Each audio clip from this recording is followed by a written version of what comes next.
관심 많은 꼬마. 네, 오늘은 이제 저축만 하는 당신이 바보인 이유라는 약간 도발적인 제목을 좀 갖고 왔는데요. 사실 우리가 이제 뭐 투자 많이 한다고 하지만 제가 생각하기에 투자 열심히 하는 분들보다 예적금만 하는 사람들이 더 많은 것 같아요. 근데 이제 예적금만 하는데 약간 불안하니까 예적금만 하면 바보인가요? 아니면 그냥 제가 예적금밖에 모르는데 지금 이렇게 계속 해도 되나요? 이런 이제 걱정 섞인 질문들이 인터넷에 올라오고 하더라고요. 실제로 제 주변에도 남자들은 좀 투자를 많이 하는 반면에 여자분들, 특히 이제 젊은 여자분들 같은 경우에는 이제 저축 비중이 좀 높은 경우가 많은 것 같고요. 아예 이제 나이 드신 또 남성분들 같은 경우에 예전에 투자에 대인 경험이 있어서 그런지 뭐 예적금 같은 저축을 선호하시는 분들이 좀 많은 것 같다는 느낌을 받습니다. 근데 이제 이런 걸 생각해 봐야 됩니다. 제가 이제 항상 영상에서 말씀을 드리는 내용이지만 지금 2004년이랑 2024년이랑 정확히 20년 차이가 나는데 이게 똑같이 김밥천국 거를 갖고 왔는데 이게 뭐 홍보하려는 건 아니고요. 근데 지금 보면은 김밥이 뭐 1,000원, 2,000원이었죠. 2004년에는. 근데 2024년에는 하나에 4,000원, 뭐 4,500원 이런 식으로 거의 뭐 2배, 3배, 4배 이렇게 뛰었고요. 그 다음에 식사료 같은 경우 보면은 전반적으로 4,000원에서 5,000원 정도잖아요. 근데 이제 2024년에는 보통 9,000원에서 뭐 10,000원 사이 다 이렇게 받고 있죠. 그래서 4,000원에서 5,000원 이런 거랑 되게 많이 좀 다른 지금 모습들을 좀 보여주고 있습니다. 거의 뭐 제가 생각하기에 2배에서 한 3배 정도 뛴 것 같아요. 20년 사이에. 뭐 예를 들어서 물가 상승률이 2.5%로 가정했을 때 5천만 원이 있다라고 하면은 5천만 원의 가치는 시간이 갈수록 떨어질 수밖에 없습니다. 물가가 오르니까. 그래서 1년만 지나도 거의 120만 원, 130만 원이 사라지고 만약에 10년이 지났다. 그러면 1,100만 원이 사라집니다. 그리고 20년이 지나면 2천만 원이 사라지는 거죠. 이게 그렇게 높은 물가 상승률도 아닌데도 그냥 놔두기만 해도 물가가 오르기 때문에 실질 화폐 가치는 떨어지는 거죠. 그래서 우리가 저축을 하려고 할 때 항상 뭘 생각해야 되냐면 내가 지금 저축하는 게 화폐인가 아니면 자산인가 이걸 잘 구분해야 됩니다. 뭐 화폐라는 거는 뭐 아시다시피 원이나 달러나 엔이나 위안화 우리가 지갑에 들고 다니는 화폐들을 얘기하는 거고 자산은 물론 이제 화폐도 자산 안에 속하긴 하지만 제가 말씀드린 자산은 금이라던가 아니면은 건물, 주식 같은 그런 이제 자산들을 얘기하는 겁니다. 근데 이게 무슨 차이가 있냐? 이런 겁니다. 우리나라 통화의 총 공급량을 M2라는 기준으로 이제 추적을 하는데요. 이게 이제 뭐 자세히 들어가면 너무 어려워서 그냥 간략하게만 얘기하면 시중에 풀린 돈의 총량이라고 생각하시면 편합니다. 근데 지금 보시면은 시간에 따라서 꾸준히 시장에 풀리는 돈 자체가 되게 많아지고 있죠. 그만큼 원화 공급이 많아지고 있는 겁니다. 달러는 더 급격합니다. 미국 같은 경우도 뭐 돈을 찍어내든 아니면 뭐 여러 가지 금융정책을 통해서 시중에 돈을 많이 돌게 할 텐데 지금 보시면은 이때를 기준으로 시중에 풀린 돈이 엄청 늘어나죠. 이때 무슨 일이 있었냐면 코로나 위기 때문에 경기 침체가 올 것 같으니까 미국 연준에서 돈을 엄청나게 많이 풀었습니다. 그래서 2020년을 기준으로 해서 시중에 풀린 돈의 양이 급격히 증가합니다. 근데 어떤 일이 생기냐 우리가 이제 물가가 오른다고 하는 게 물가가 오르는 거의 본질은 뭐냐면 제품의 가치가 올라가는 게 아닙니다. 2004년에 먹은 김밥이나 2024년에 먹은 김밥이나 사실 똑같아요. 크게 다르지 않습니다. 근데 그때는 2,000원이었던 게 지금은 4,000원입니다. 이게 왜 그러냐면 그 당시에 풀린 돈의 양과 지금 시점에 풀린 돈의 양이 상당히 다르기 때문에 그렇습니다. 그러니까 돈이 그만큼 흔해진 거죠. 그래서 물건의 가치는 그대로인데 돈의 양이 너무 많아졌다 보니까 이 표시된 가격 자체가 이렇게 뛰게 된 겁니다. 달러도 마찬가지입니다. 아까 말씀드렸다시피 코로나를 기점으로 해서 돈이 시중에 굉장히 많이 풀렸잖아요. 그래서 예전에는 똑같은 샌드위치가 10달러였는데 지금은 30달러를 받는 거죠. 근데 이거는 샌드위치의 가치가 올라가서 그런 게 아니라 단순히 풀린 돈의 양이 많아졌기 때문입니다. 그래서 10달러인 샌드위치가 동일한 재료, 동일한 맛인데도 30달러를 받게 된 거죠. 그래서 우리가 저축을 하려고 할 때도 항상 생각해야 되는 게 이겁니다. 좀 이게 과격한 주장처럼 들리실 수 있겠지만 화폐는요, 그냥 종이랑 똑같습니다. 그냥 우리가 여기다가 이건 가치가 있다는 어떤 공통적인 약속을 했기 때문에 우리가 이걸 모으려고 하는 거지 사실은 그냥 종이일 뿐입니다. 그래서 돈은 종이로 만들어진 교환 수단이에요. 우리가 이걸 잊으면 안 됩니다. 원시시대 때는 사실 이게 없었기 때문에 불편하게 물물 교환을 했던 거고 지금은 화폐가 있기 때문에 편하게 교환하는 건데 이 교환 수단이라는 본질을 잊으면 안 됩니다. 그런데 나라에서는 필요할 때마다 돈을 찍어냅니다. 그러니까 시중에 있는 화폐의 양이 이렇게 증가하는 거죠. 그럼 무슨 일이 벌어지냐? 시간이 지날수록 이 돈의 가치는 떨어질 수밖에 없습니다. 왜냐하면 시중에 어떤 것이 흔해지면 그 어떤 것의 가치는 떨어질 수밖에 없거든요. 양과 가치는 반비례 관계인 겁니다. 그래서 정말 중요한 게 뭐냐면 화폐를 모으는 게 효과적인 저축인가? 정말 진지하게 생각해 볼 필요가 있어요.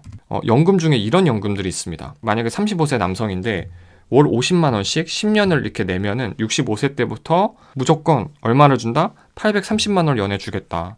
그러면은 12개월로 나누면 월 69만 원이거든요. 언뜻 생각해 봤을 때 이게 상당히 괜찮아 보여요. 왜냐면은 어떤 일이 있어도 월 69만 원씩 노후에 계속 죽을 때까지 나온다고 하면은 야, 그래도 안정적으로 노후를 보낼 수 있는 거 아닌가? 생각을 할 수 있거든요. 근데 우리가 생각해 봐야 되는 게 뭐라 그랬죠?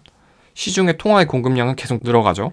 그러면 화폐의 가치는 계속해서 이렇게 떨어질 수밖에 없습니다. 그렇다고 했을 때 30년 후에 월 69만 원이 과연 얼마의 가치를 가지느냐를 우리가 진지하게 고려해 봐야 됩니다. 그랬을 때 물가 상승률 2.5%를 가정해 볼게요. 그러면 지금은 똑같이 69만 원이잖아요. 이렇게 69만 원인데 만약에 30년이 지나면 이게 반토막납니다. 32만 8천 원의 가치를 가지고요. 65세 때부터 똑같이 69만 원을 받는다고 하더라도 물가는 계속 오르니까 화폐의 가치는 계속 떨어질 수밖에 없습니다.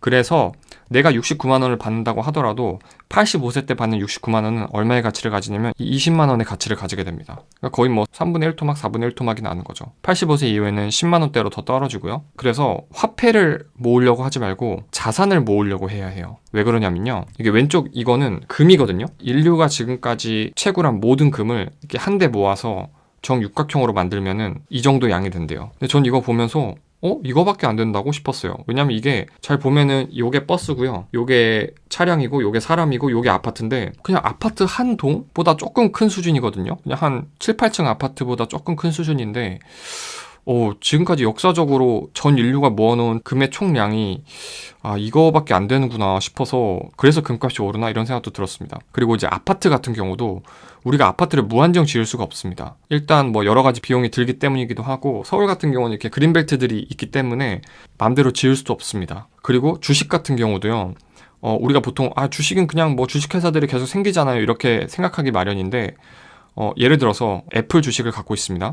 그러면 애플 주식이 보시면 지금 시간이 갈수록 줄어들어요.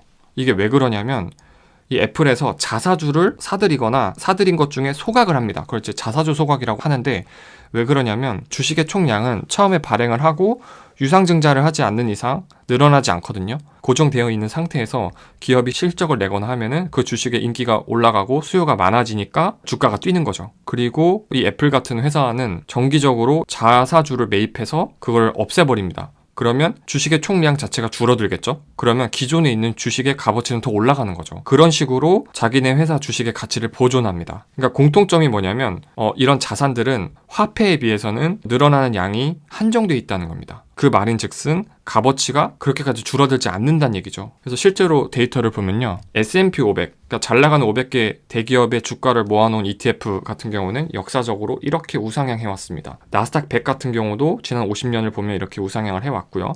물론 이런 하락장도 있었지만 계속해서 쭉 장기 우상향하는 걸 볼 수 있고요.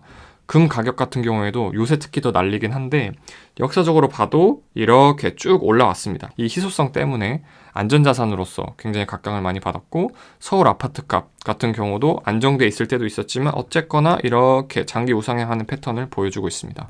그러면 저축을 무조건 이런 자산으로만 해야 되나요? 꼭 그런 건 아닙니다. 왜 그러냐면요. 만약에 내가 1년에서 2년 정도 뒤에 결혼식을 해야 됩니다. 근데 그럴 때 이렇게 하락장이 왔어요. 그럼 내가 모은 자금의 뭐 한 20-30%, 많으면 30-40%가 날아갈 수 있겠죠. 그래서 그때는 화폐로 저축하는 게 맞습니다.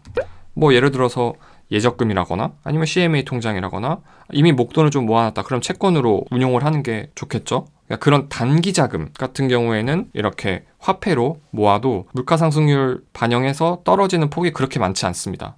뭐 기껏해야 뭐 한 2-3년이니까요. 근데 제가 말씀드린 건 이런 겁니다. 그러니까 3년 이상 그리고 30년까지 이렇게 중기, 장기 자금 같은 경우에는 만약에 내가 화폐로만 들고 있으면 시중에 통화량이 늘어나면 내가 갖고 있는 화폐의 가치는 엄청 떨어지게 됩니다. 따라서 그런 인플레이션을 따라가려면 적어도 물가 이상으로 오르는 자산에 투자해야 되는 거죠. 뭐 예를 들어서 뭐 내 노후 대비 연금이라던가 아니면은 지금 태어난 우리 아이가 뭐 한 20년 뒤에 가야 할 대학에 등록금이라거나 아니면 뭐 10년 뒤쯤 쓸 주택 마련, 그런 자금 같은 경우에는 어쨌든 시간이 있잖아요. 그러면은 이런 하락장을 이겨내고 장기 우상향 할 수 있는 거죠. 그래야 물가를 따라갈 수가 있습니다. 그래서 우리가 정리해보자면 이런 겁니다. 화폐의 본질은 종이로 된 교환 수단이고요. 통화량이 늘면 화폐 가치는 반비례로 하락할 수밖에 없습니다. 그래서 우리가 중요하게 생각해야 될 건 총량이 잘 늘지 않는 자산에 투자를 해야 되는 겁니다. 이걸로 저축을 해야 되는 거예요. 그래서 장기 투자할수록 화폐보다는 자산, 단 3년 이내에 쓸 거 같은 경우는 화폐로 투자를 하는 게 지혜로운 거겠죠. 그래서 오늘은 이제 저축만 하는 당신이 바보인 이유, 그러니까 정확히 얘기하면 화폐로만 저축하는 당신이 바보인 이유라고 이제 볼 수 있을 것 같은데, 좀 이게 혹시 기분이 나쁘셨다면 넓은 마음으로 양해해 주시고, 하여간 저는 이제 연금과 투자 관련된 일을 하고 있는데, 특히 이제 목회자분들 중에 관심이 있으시거나 미래 노후 대비를 좀 하시고자 하는 분들이 있으면 저한테 연락 주시면 제가 또 안내해 드리도록 하겠습니다. 네, 도움이 되셨으면 좋겠습니다. 감사합니다.